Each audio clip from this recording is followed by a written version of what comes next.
Ibinahagi ng ilang kilalang komedyante ang kanilang karanasan nang makasalamuhan nila ang Santo Papa.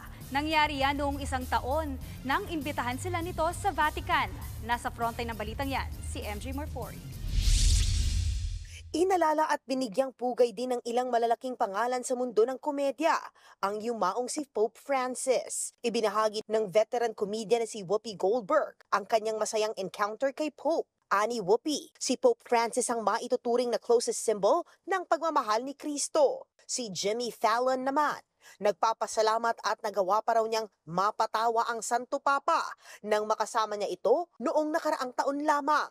Si Whoopi Goldberg at Jimmy Fallon ang ilan lang sa mahigit 100 komedyanting inimbitahan ni Pope Francis sa Vatican noong June 14, 2024. Ang dahilan, naniniwala si Pope Francis na nagkakaisa ang mga tao sa pagtawa at pagpapatawa. Nagpasalamat naman ang Santo Papa sa patuloy na pagbibigay nila ng ngiti at saya sa kapwa. Para kay Pope Francis, malaking bagay umano ang pagkakaroon ng sense of humor.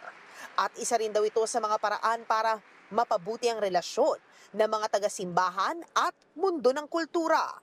Pabiro niya ring sinabi na ultimo si Jesus ay meron ding sense of humor. Paalala naman ng mahal na Santo Papa, when you make others laugh, God smiles. Dagdag pa niya, dapat ipinagdiriwang ang buhay, patuloy na magpasalamat at maging masaya sa kabila ng anumang dagok sa buhay.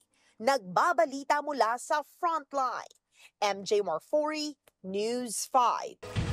Mga kapatid, ito po ang inyong K-Alaman Queen, Kalad Karen.